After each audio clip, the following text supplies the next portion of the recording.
The afternoon sun spilled through the glass walls of the golden cafe, turning every cup of coffee into liquid gold. The soft hum of conversation filled the air, mixed with the comforting aroma of roasted beans and freshly baked pastries. Waiters in crisp uniforms rushed between marble tables, their trays balancing steaming plates and sparkling glasses. Among them was Armin, a young waiter with tired eyes and a gentle smile. His uniform was slightly faded, his shoes worn, but his manners were spotless. Every sir and ma'am he spoke carried respect. He didn't have much, but he had dignity. As Armin wiped a table near the window, laughter erupted from a corner booth. 3 men in tailored suits were seated there, regular customers known for their arrogance. Their voices were loud enough for the entire cafe to hear. "Hey, waiter!" one of them called, snapping his fingers. "Bring us menus. And hurry! Don't smudge them with your cheap hands." The others laughed. Armin's cheeks burned, but he bowed slightly. "Right away, sir." He walked away, pretending their laughter didn't sting. Moments later, the door opened with a gentle chime. Everyone turned. An elderly man entered, wearing a charcoal gray suit and dark sunglasses. His steps were careful, his hand resting lightly on a black cane. The hostess froze for a second. He was clearly blind. Armin was the first to step forward. "Good afternoon, sir." "May I help you?" The old man smiled. "Yes, young man. I'd like to have lunch, but I can't read the menu." "Of course," Armin said softly. "Let me read it for you." He led the man to a quiet table by the window and began reading each item with patience, describing the aroma, the texture, even how it looked on the plate. The blind man listened with a smile that reached his heart. Nearby, the arrogant customers snickered. "Look at that," one whispered.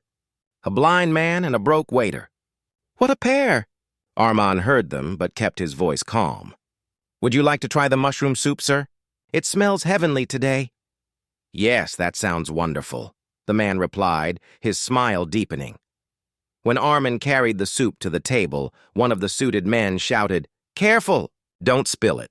You'll burn the poor man before he even tastes it." Laughter followed.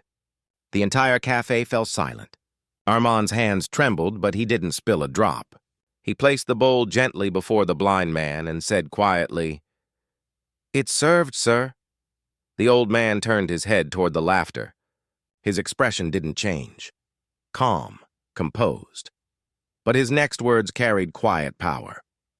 "Young man," he said, "tell me something. Do people often treat you like this?" Armin hesitated. "Sometimes, sir. But kindness doesn't need witnesses." The man nodded slowly. "You remind me of someone I once knew, someone who never judged by what he saw. If you believe kindness should never depend on appearances, pause for a moment, hit like, share this story, and subscribe to Kindness Valley. Let's remind the world that respect costs nothing but means everything." When the blind man finished his meal, he called Armin over. "Son, could you please bring me the bill?" Before Armin could answer, the arrogant man in the corner smirked.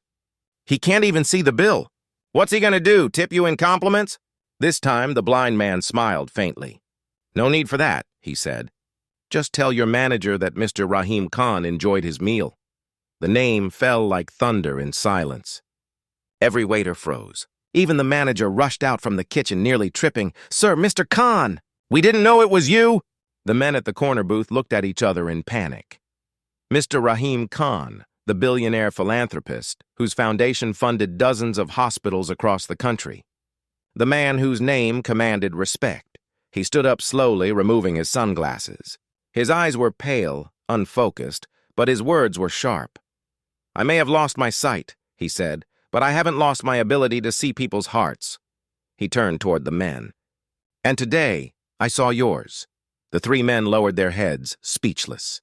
Then he placed a hand on Armin's shoulder.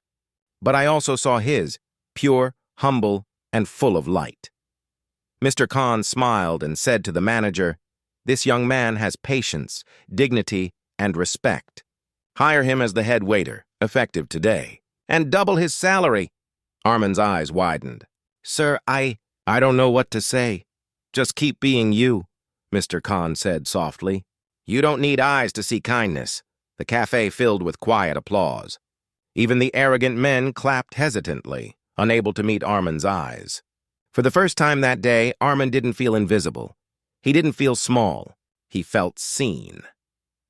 Later, as the sun dipped beyond the city skyline, Armin stood by the window, watching golden light dance across the tables.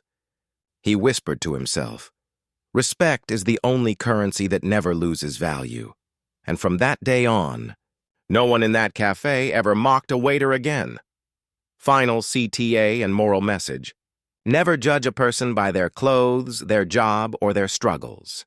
You never know whose story might humble you tomorrow. If this story touched your heart, subscribe to Kindness Valley, where every story reminds us that kindness still lives among us. Kindness doesn't need eyes, only heart.